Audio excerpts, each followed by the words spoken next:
Good morning and happy Friday, everyone. Thank you for joining our webinar today, Managing Fiscal Challenges Through Customized Early Retirement Incentives. My name is Nazia, and I'll be the moderator for this webinar behind the camera. Before we begin today's presentation, I'd like to share some details. At this time, all attendees are muted. However, you'll have the opportunity to ask questions during our program. We'll be taking questions as they come in periodically throughout our session. To ask a verbal question, you can raise your hand by selecting the hand icon to add your question to the queue. When it's time to take the questions, we'll announce the name of the attendee and we'll give access to unmute their microphone. You may also submit written questions using our Q&A chat. If you select this option, we'll read the question on your behalf. Questions submitted via the regular chat window will not automatically be read. Please note that reporting or creating any AI-generated transcripts of CASBO events or content is prohibited. Failure to comply will result in dismissal from the course without a refund. This is a CASBO private and respectful, effective learning environment for everyone. Today's presenters are Eric O'Leary and Michael Johnston. I turn it over to y'all. All right, great. Good morning to everyone. You want to jump to the next slide, Eric? We'll introduce ourselves as we go through this. So obviously, I'm Michael Johnston, Associate Superintendent Administrative Services for Clovis Unified. I've been here in the district for over 23 years as Assistant Sup and then as Associate Sup. I've been in other school districts, smaller school districts, a district of about 2,200 students and another one of 1,800 students.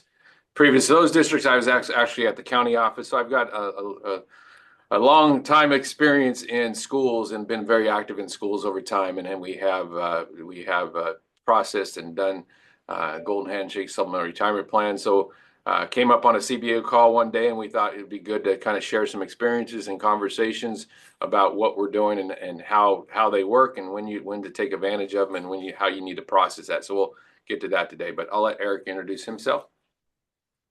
Well, good morning, everyone. My name is Eric O'Leary. I'm Executive Vice President with PARS. I've have over 30 years of experience working with the company, and all my practice is with educational entities, school districts, and community colleges, primarily in California.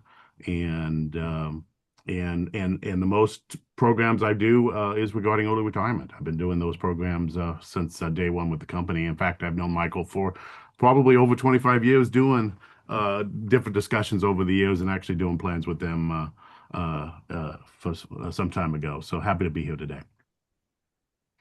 Okay, thank you, Eric. Next slide. All right, so just to share with you our session objectives as we move forward today, you're going to talk a little bit about current challenges, how you use it, tools for fiscal health. When we talk about, what does the fiscal health look like? When do we use it? When do we use a golden handshake supplemental retirement plan?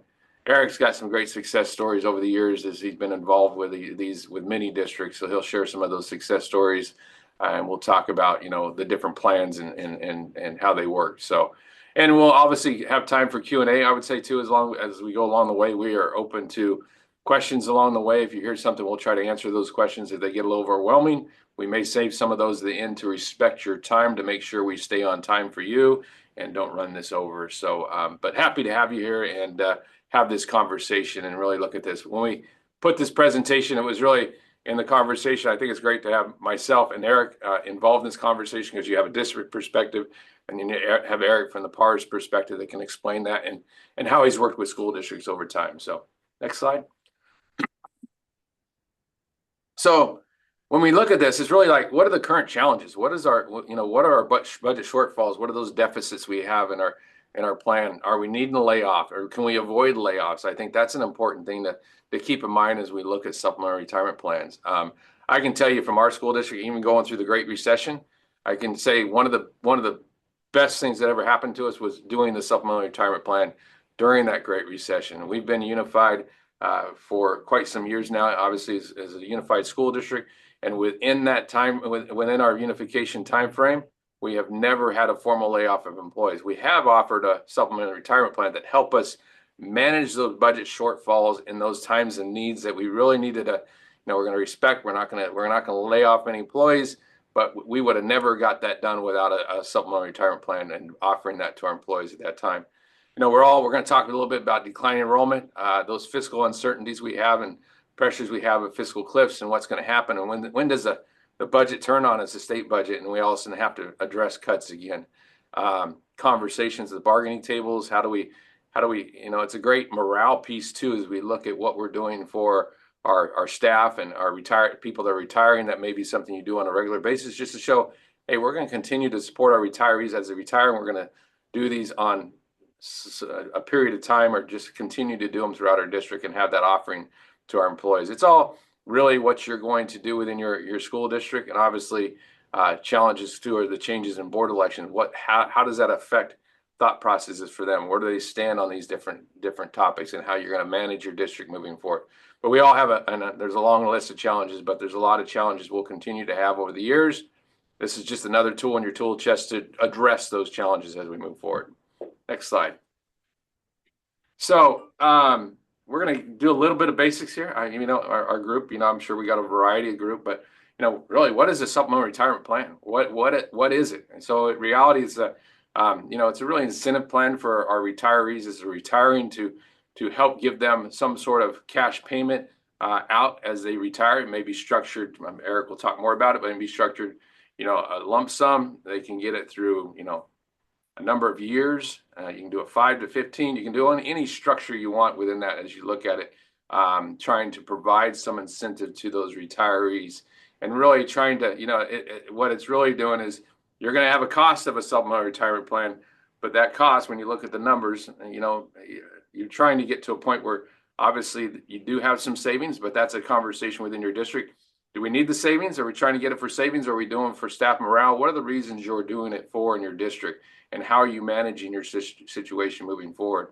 Obviously, the savings come in to pay for that plan from, your teachers at the high end and replacing with teachers at the low end. Now, the other side of that is when you're not replacing. Obviously, there's even more savings there, and we'll talk about that too. But really, trying to provide an incentive that gets some of those people that have not retired or even on the edge of retirement to consider going forward and retiring because they're going to get some additional money and additional incentive to retire, and that may get them to move sooner. So next slide.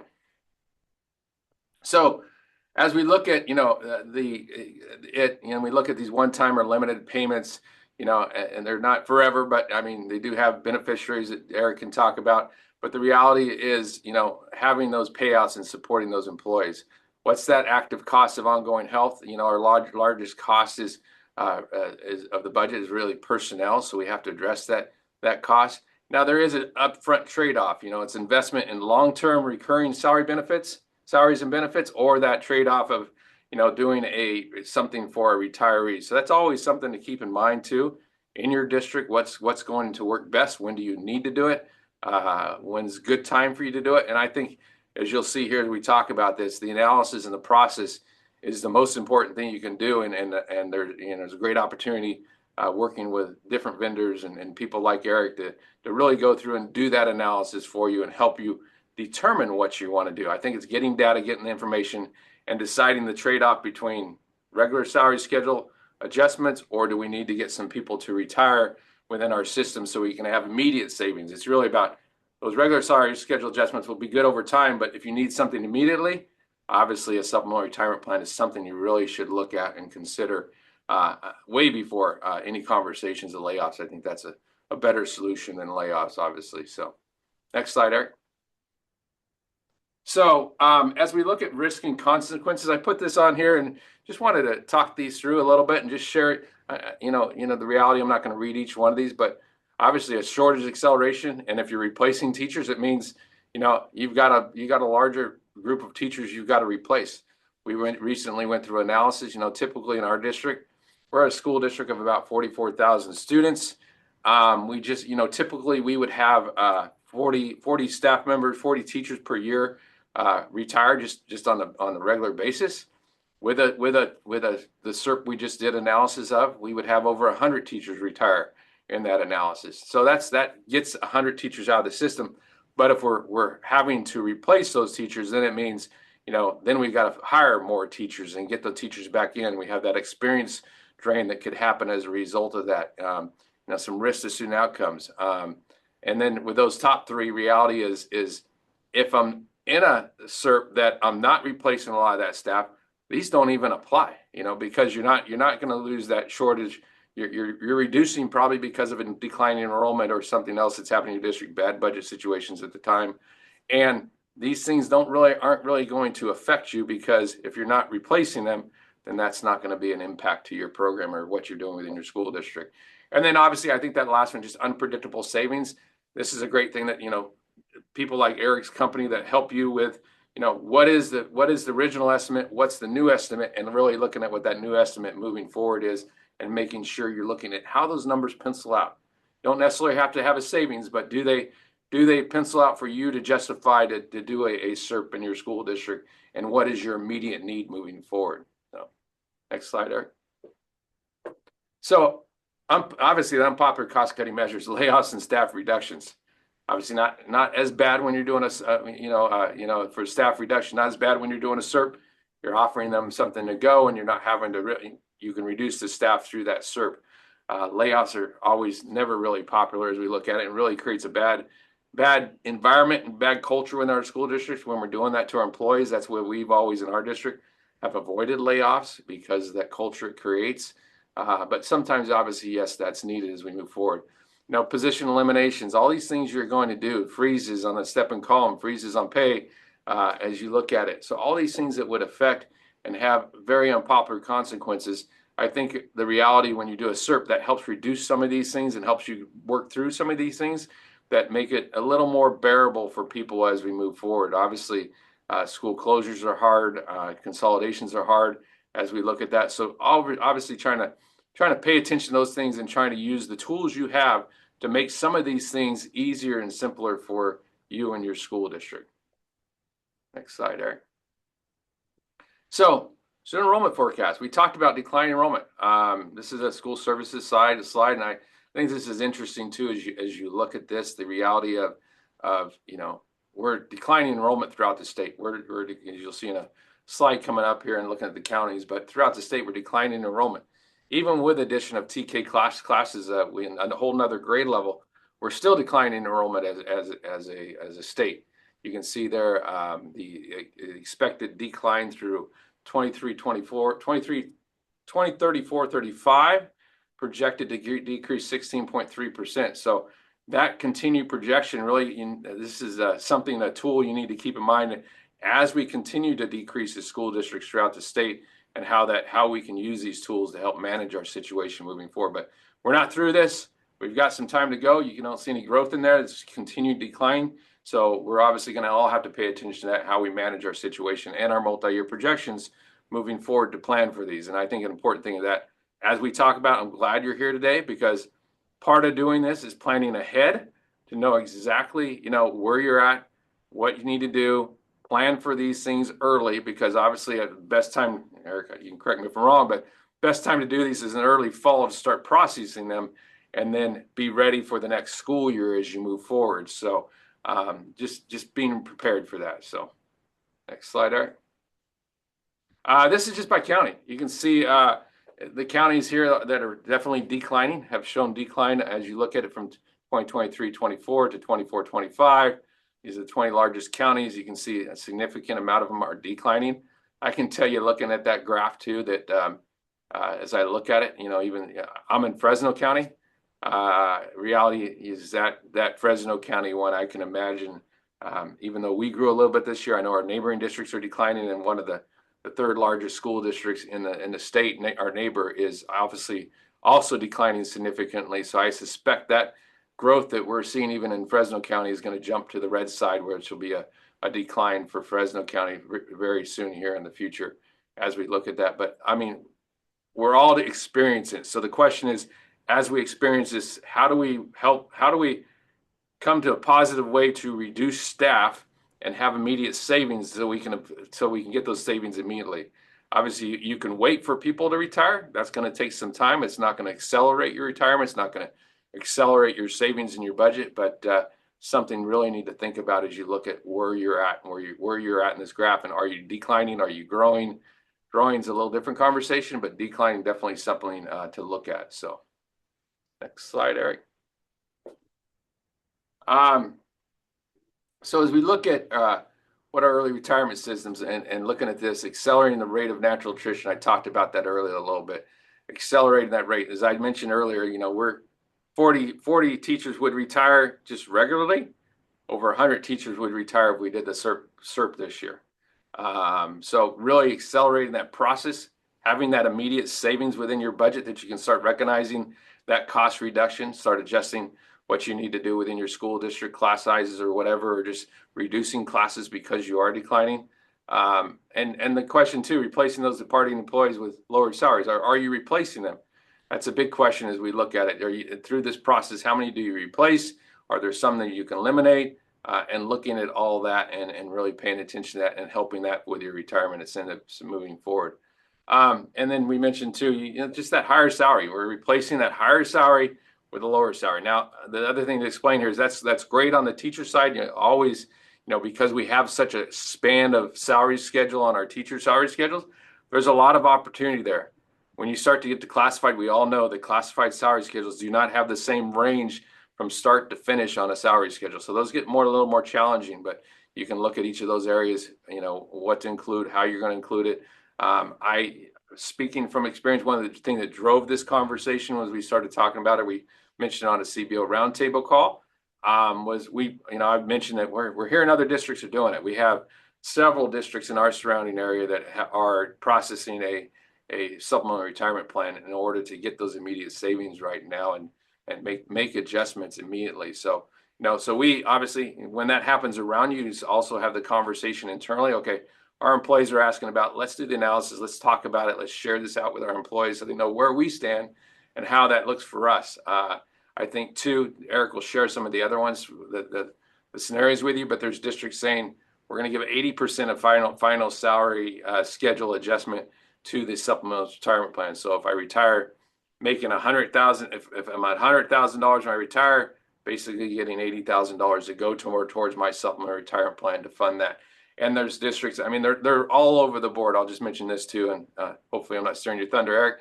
But 80% in one district locally here. There's some other sites that are doing 60% of that final retirement, and there's some other school sites near us doing about 70% of that retirement number. So they're all over the board. You need to, as you go through the process, obviously working with someone to determine what's best for you and your community as you look at it, but really paying attention to that as you move forward. So next slide.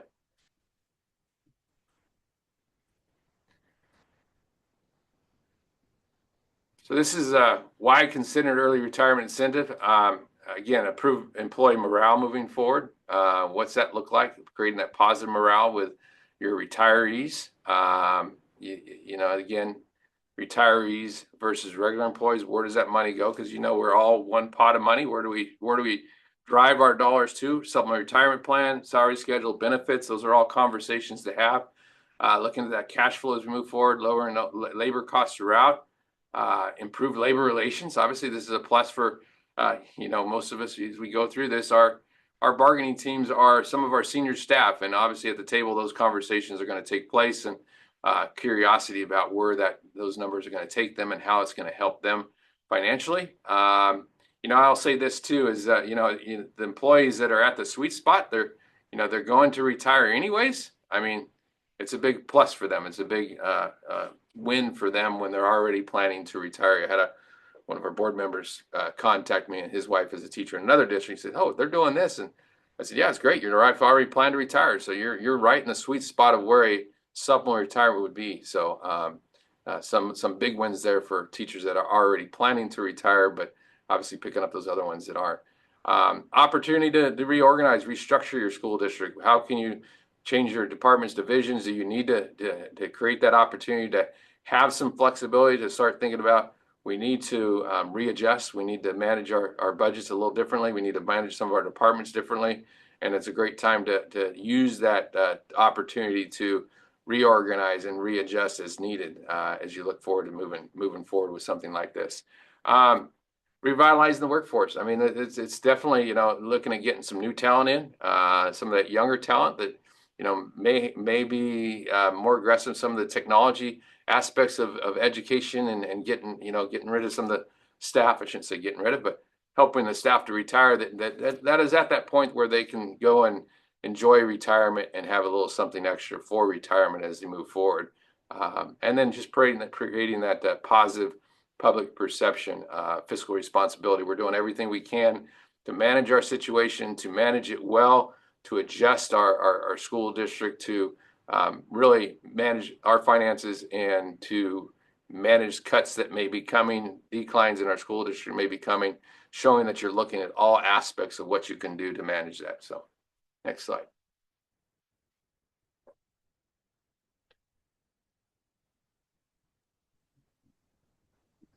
That's you, Eric.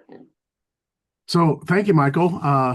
Great job in setting the stage of what we're talking about today. I'm going to walk through a case study next. Los Alamitos Unified School District down in Southern California in Orange County is a long-term client of mine in a district that we've worked with recently on one of these early retirements or supplementary retirement plans or SRPs or SERPs, as I like to call them. And so just a couple comments before we get into this. Um, you know, Michael went through a lot of different things to consider. And one of the things that we as a company kind of think about with early retirements is a couple things. Number one, it's not a fit for everyone. It's not a fit for everyone, and it's not always a fit right now, as opposed to maybe some other time. So that's a really big key is when is it a good fit for you? Based on what's happening with your budget, what's happening with your staffing, all types of things to consider. Is it the right time? Because this is a tool that is not, for the most part, done very often. It's not something that most districts do every year. It's not something that most districts do every couple of years. It's usually more spread out than that. And so the concept is you don't want to do one of these programs before and maybe get an okay result when you may really need it in the future. So that's something to consider. And the second thing is it is a one-time offer. And so when you communicate to employees, is they really got to consider it now because it may not come again. And so the idea that somebody's going to wait around for the next one, they really need to be considered. It needs to be communicated as a one time deal. And it may come out, you may do one again in the future, but there's no guarantee of that or when that would happen. So let's dive into the case study.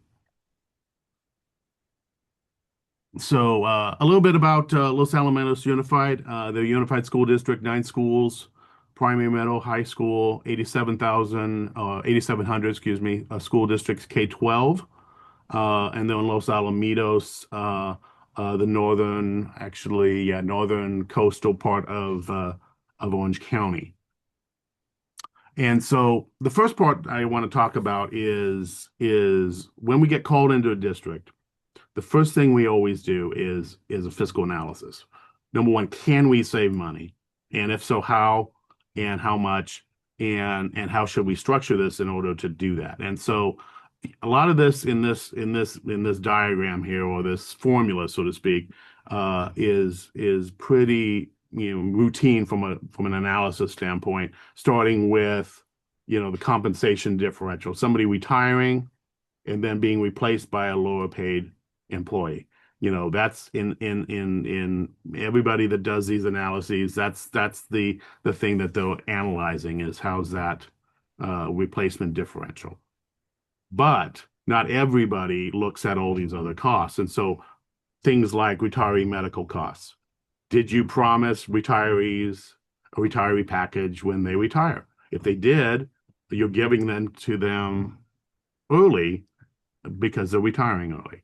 So that's number one, retiree medical. Obviously, you have to pay for the incentive. We call that the retirement incentive costs. And then you also have to figure out, and Michael mentioned it earlier with his analysis that we just recently did with him, which it wasn't the right time for him. 40 normal retirement teachers, 100 was the projection about. And so, 40 If you don't do anything, you're going to get 40 anyway. And so if you do one of these early retirements and you get 50 employees to retire, did you generate much? No, you just increased your retirements by 10. You need to increase it by a lot. In his case, it was going to be 60 additional retirees. That's what we call current natural attrition. Okay, so any good model is going to subtract that natural attrition out and not consider it because you're going to get that regardless. We also factor in a second loss of attrition, which we call future loss, which basically says in that example of 40 retirements, if Michael's district never does a plan, he's going to get 40 forever, right? In theory. And so if you do a plan and you get 100, you're not going to get 40 next year. Let's say you get 30 or 25. You're losing 10 to 15 retirements next year that you were expecting, right? So there's a loss to you. So the model will factor in some different things, come up with a big savings from the red differential, and then you start shrinking it down because those things you got to pay for. And I'll say with that too, just and that's a great point because as you do one of these, you want to make sure as that calculation includes that future loss and natural attrition in your multi-year projections, you're going to have less natural attrition that you need to include in your multi-year projections moving forward. Just don't lose that factor when you do one. Exactly right.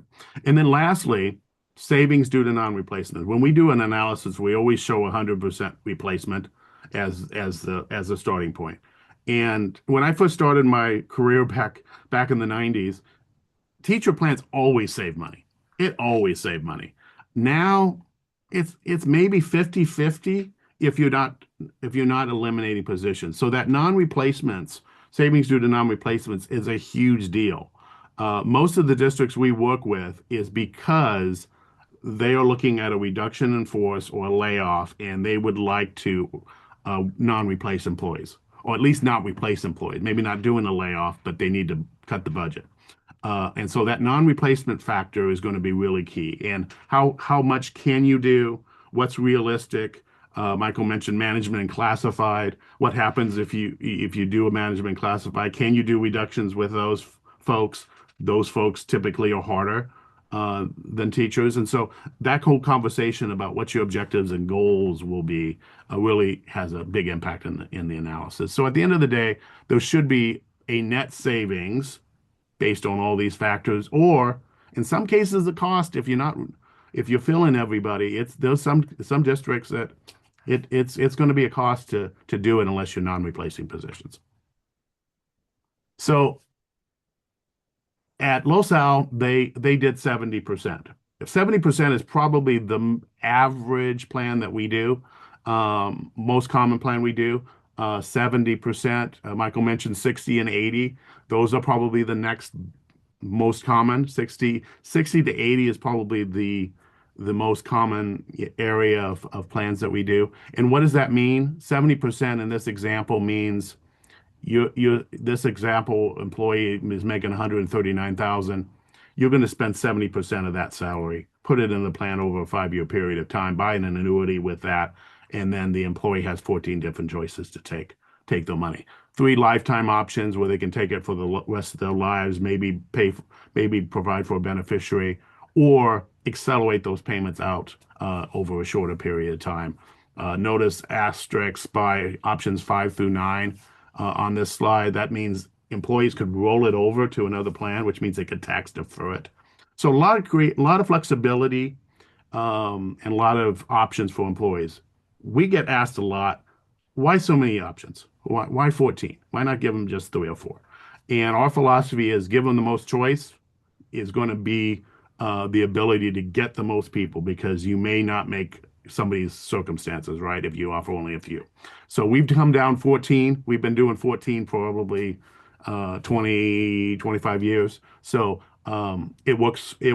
And again, we'll show you how that works if you want to chat with that. So demographics. So here's the teacher group at this district. 59 years of age was the average age. Frankly, this was a younger group than many districts we look at. Often when we do the demographic distribution, it's 60, 61 average age for a lot of districts. Average years of service, and this was district service, was almost 28. So you can see that 30-year line on the scattergram at that bottom graph there. A lot of people with 30 years in the district. And just And to some note, these are the ones that qualify for their early retirement, not all the employees in the district. So when you're talking absolutely average good age, point. average service, yeah. Correct. And they actually offered, you can notice 10 years was this age cutoff for the service. So 50 eligible to retire 10 years of service was what they did at their district. And so we'll go through a timeline in a moment, but this was the results. They ended up with 23 teachers certificated non-management out of 85, 27%, which is really a good enrollment. Anything from 20 to 30% is good. Certificated management, they got 2 out of 6, so 33%. Management tends to participate in a little higher rate usually. Classified, they got 15, 14%. Classified management, nobody took it. So a total of 40. And so here's an example of the teacher analysis. So they got 40. They did not replace all of those, but they replaced most of them.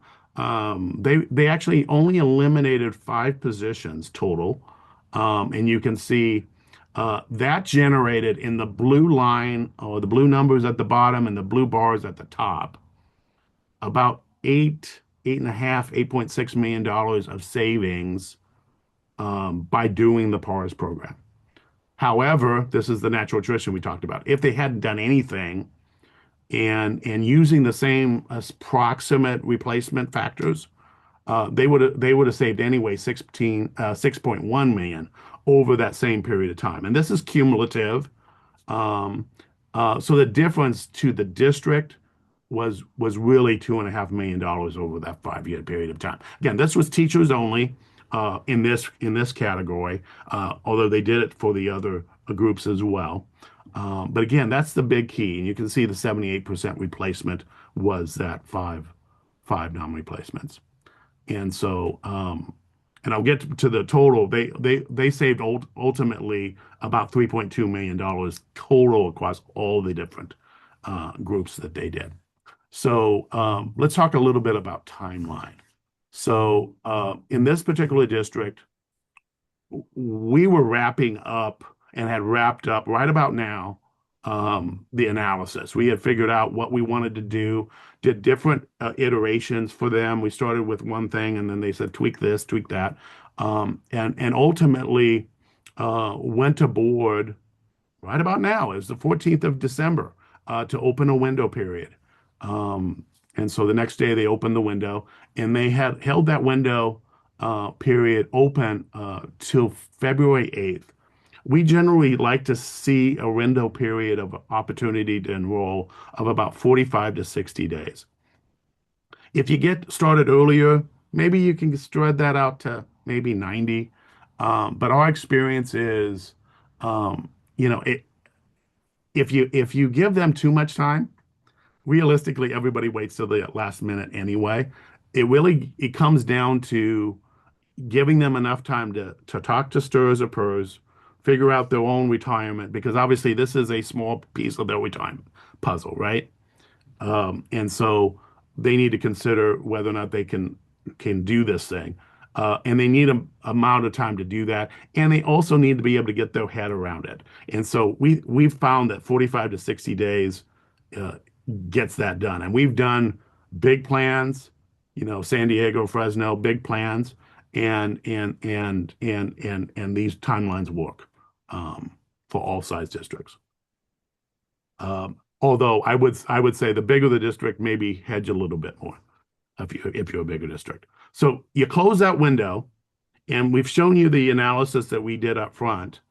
Um, at the end, you will do what we call a post analysis, which is you're going to see the actual people that actually signed up. Uh, they're going to consider what the replacement factors are, seeing the individuals that sign up, the positions, get a good sense of who you're going to replace and who you're not. You feed that information back to us, and we do a complete analysis of that, saying, with those assumptions, here's what the bottom line result is. And so in this particular example, February 27th, they decided after the window, did this meet their goals or not? And so they had offered the plan initially back in December. The offer had to be contingent on meeting two things: the fiscal and operational objectives of the district. That's all they said. They didn't set a hard number. They just basically said it has to meet our goals. And so on that February 27th board meeting, we went in with the district and showed, here's the analysis. It saved money, and the district is saying this is a good thing for them. And so the board then voted approval of it. If it didn't, they would have the ability to shut it down and not do it. And then people just would continue to work. The resignations would be revoked. So there was always, at least 95% of our plans will have a fail-safe provision that if it doesn't do what you think it's going to, you have the ability to withdraw the offer. So by the end of the year, employees retired or separated. In their particular plan, they did not require retirement. If somebody just wanted to resign and leave, they could do that and go work for somebody else. They could do that. But not everybody lets them do that. And then July of this year, then they started payments, and then employees started receiving benefits in August. So this is a very typical timeline. However, some districts, to Michael's point, do it earlier in the fall. Some districts start later. We have districts call us in January, February, even up to March sometimes. March is getting a little late to try to put one of these plans in. There's still time. So if this is something that you're contemplating or want to chat about, there's still time to talk. Okay, so options. Benefit levels, obviously, not, one district might do 80%. Your neighbor may do 80%. And when you do the math, it doesn't make sense for you. You may do 70 or do some other benefit. So you have the ability to dictate that at your district. It's designed locally. Eligibility. Do you set the criteria of service at 5 or 10? Is it 50, 55, eligible to retire? You design the eligibility requirements. Employee groups. Do you do this for everybody? I have a district that I'm working with right now that a couple years ago, it made sense for them to do everybody because they were doing reductions in all groups. They needed a little bit more teachers to go. So they're offering it this time to teachers only because they don't need to do any more reductions in other groups, but they still needed to do more reductions with teachers. And so they offer it to teachers only. So again, you have the ability to target. It's hard to target inside a bargaining group. Legally, you can do it, but it's really hard to do it. So it's usually teachers only or non-management only or everybody, those kind of things. But I think another thing there, just Eric, too, to touch on is the reality that, when you look at it, we've talked about 70% or 60%. There's also options to do a 60 for certificated non-management. And our previous one was 60% for certificated non-management, 45% for others. Now that's hard because we've always said in our district, we're going to treat everybody equally, but that's sometimes a conversation you need to have with their supplemental retirement plans. Yeah, because sometimes doing a 45 when everybody's getting 60 is better than not doing anything, right? Yeah. And so some districts can't afford the same for everybody. So definitely a conversation to met. The resignation versus retirement, most of our clients just say you have to resign. We don't, if you want to retire and incur with strs and pers, that's your business. But most districts don't. Although there's a few that say we don't really like that, the optics of that, and so they do require it. The timeline is flexible, the minimum participation, the goals that we talked about, and so forth. So a lot of flexibility. Every district doesn't differently. So your neighbor, as Michael said, his neighbors are doing it. Doesn't mean that he can do it, or that if he could, that he can do the same thing. So everybody's different. And it doesn't mean we're in the same financial situation as our Correct. neighbors either. So that when we look at it, it's our financial situation compared to their financial situation. They're declining. We're not declining right now. So, I mean, you have to look at your own financial situation and where you're at. And also where your people are. if you're really if you don't have a whole lot of people in the higher age groups, it may not work for you. So here's the outcome savings. I mentioned it, about 3.1 million over 5 years total, and it was a win-win. They were able to work with their employee groups and really get a collaborative discussion there, and everybody felt good about it. And then at the end of the day, they were able to, like the term right size their district. They were able to uh, have the 40 employees leave, which allowed them to not replace everybody, which mitigated a need to lay off. Okay, so that's the LoSal example. That's the PARS example. Um, we get questions a lot. And when Michael and I started talking about this presentation, this was something that some folks were really interested in is how does it compare to Golden Handshake or other things? And so we put together Hey, Eric, there's some questions. Maybe it'd is be a there? good time to pause on before we jump into that. I'll read the questions just so we can get the answers to some of these people and we can respond to them. If your district is facing a drastic decline in enrollment and are not looking to refill vacancies from retirements, are these types of incentives a good fit? And I would say yes. I mean, if you're a declining enrollment, you really need to reduce staff. It's definitely going to create some immediate budget savings for you. So I mean, just imagine. I mean, one classroom teacher that you're not going to refill, that's a significant savings. And if they're not going to, you generate more retirements from that, that'll be a plus for you. So that's one of the questions. Eric, anything else to add there? No, absolutely. Those are most of the districts we're working with right now is declining. And the other, so we got three questions. This is the second one. Is there an advantage to requiring, oops, it moved. Is there an advantage to requiring employees to retire from the profession rather than simply separate from the district? I don't think so. Yeah, I don't, my opinion on that is, I mean, I look at that as, I think you're going to get more participation if you don't require them to retire from STRS and PERS, because let's just say you say they got to retire by June 30th.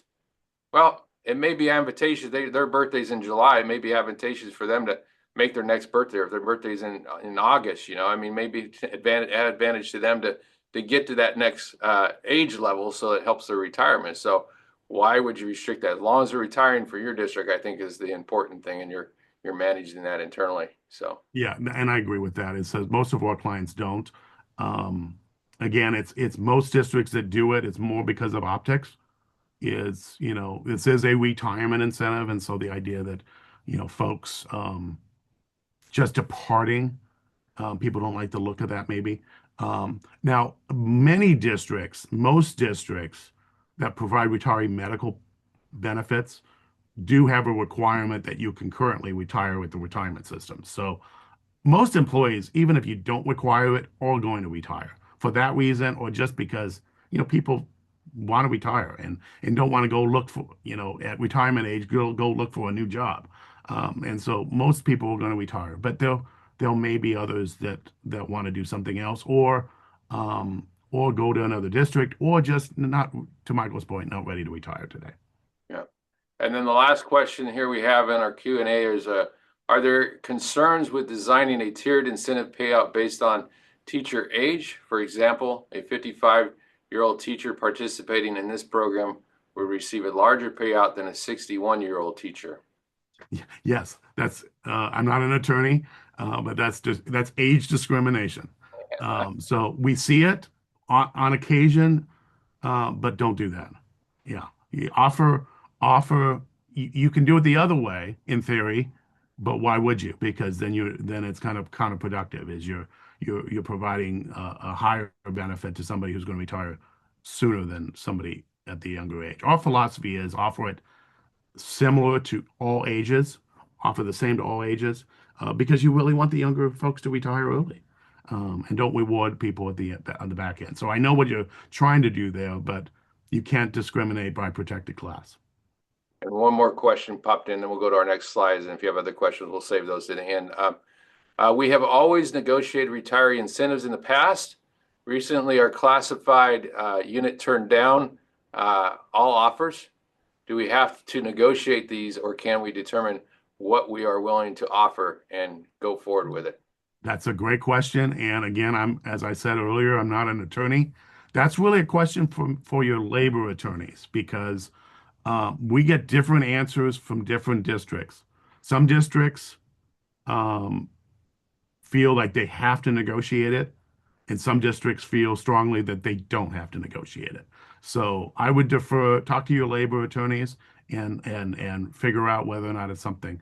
Although I did have an example one time where we actually went to the board.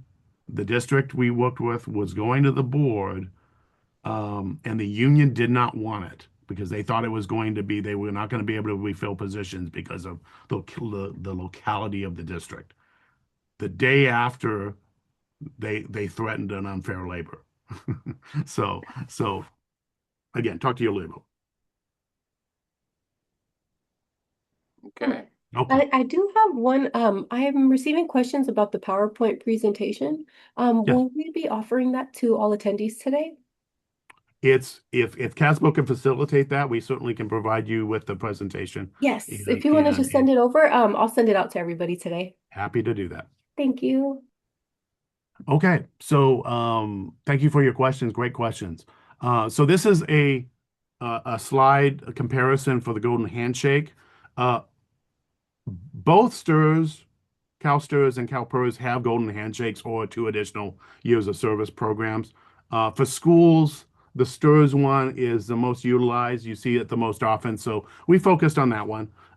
We didn't go into because they are different. They offer similar benefits, but their structure and their rules are different. So take a look at those rules if you need to, because they're all in statute. They will tell you exactly how you wanted to do it. And so the whole point, and you can kind of see this with the checks, flexible benefits, flexible eligibility, flexible benefit options, the ability to IRA rollover, the ability to retire or not retire under a program, and the ability to come back and sub.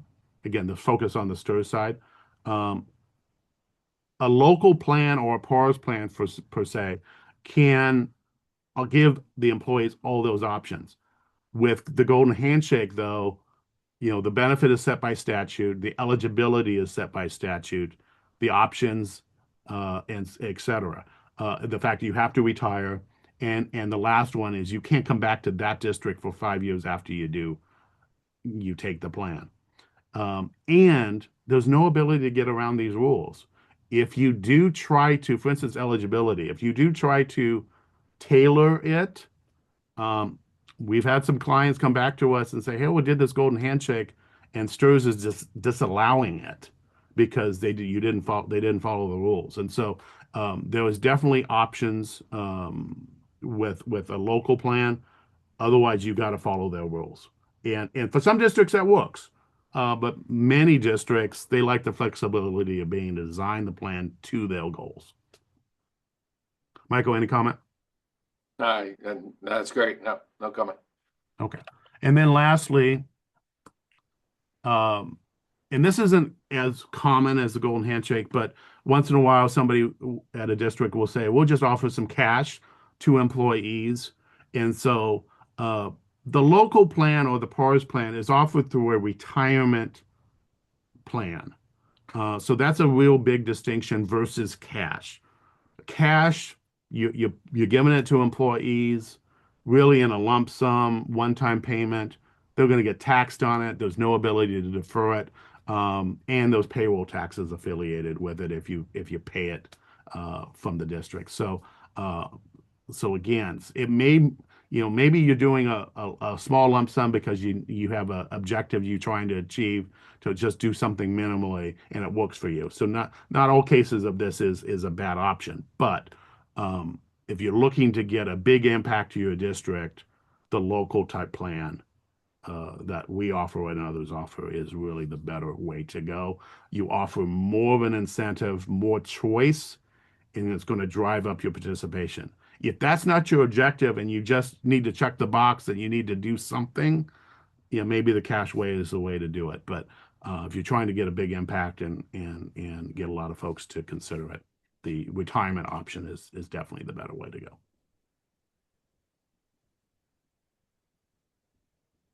Okay. One other thing, Eric, I want to just add in here. Maybe you can touch on, we touched on the timeline and everything, a little bit of how your process works and working with school districts. I mean, obviously you need to collect data, but I think it's important for them to understand, doing this, Yeah. what's the challenges of them doing it, and how does your company work with the school districts to offer and help do the analysis for this? Yeah, thank you, Michael. So the if say a school district calls me and or emails me and says, "Hey, we are interested in looking at this." First thing we do is we'll talk to them and kind of get a sense of what's happening. But it's data sheets to them. Here's the data we need.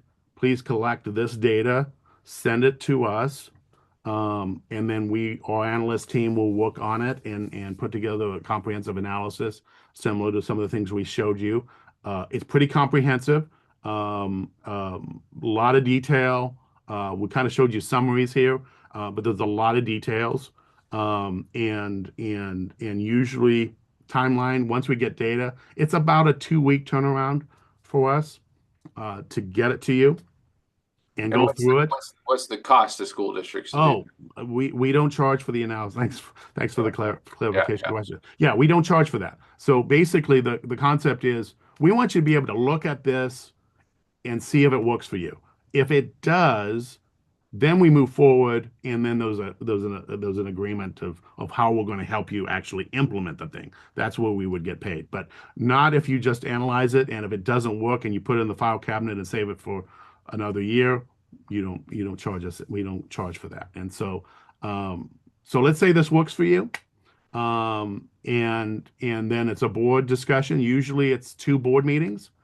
Usually it's a closed session, giving them kind of the lay of the land of what it is, um, and whether or not they back that, and then they give you the nod, and then you go talk to your unions. Some districts will negotiate it. Some districts will just talk to them. Either way, getting union buy-in or employee group buy-in is helpful.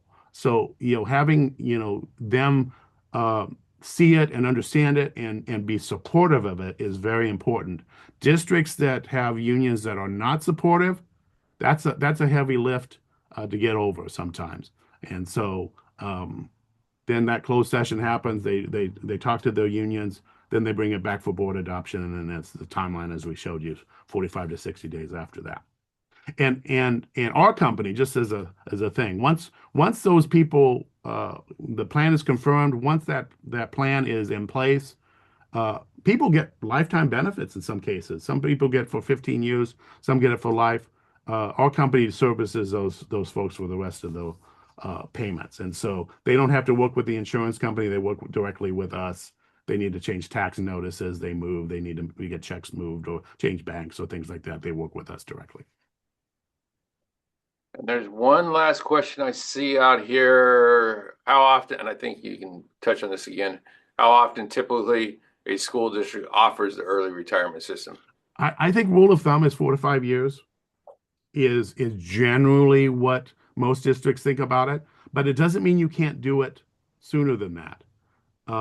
During the Great Recession, we had districts doing it 3 years in a row because they couldn't move people on fast enough for the reductions they needed to do.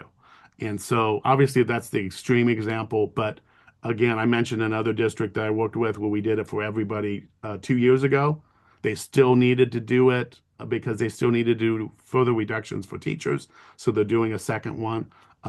That's probably the less common. Generally, 4 to 5 years is the most common. Um, but we do have districts look at this every year and do the analysis every year and ask the question. Even if they've done it, they may wait a year or two after they've done it to start looking again. But they do the calculation very often, and oftentimes it's a no, either from us or from them. Just it's not the right time. But having those conversations is not a bad thing. And I would say too about doing those calculations often. I mean, obviously you you get used to what data you got to pull. You become very an expert at doing that and working closely with the PARs or whoever you work with. Obviously, that makes it a much easier process to go through to get that information and do that on a regular basis, because you develop systems and you have teams that understand what that data is you've got to dump and provide in order to get the calculations. Okay, I don't see any other questions. And just a thanks there. Okay. Well, we thank you for your time today. We appreciate it. We're glad to see we had a good group of people online today, and appreciate your time, and hopefully it was beneficial to you, and hopefully this will help you in the future of managing your budgets moving forward. Thank you. Thanks, everybody. Happy holidays. Thank you, Eric and Michael. And thank you, everyone, for joining today. We'll be sending out the PowerPoint slides today, and we hope you all have a great holiday. And thank you again for joining us. Bye, everybody. Bye. Thank you.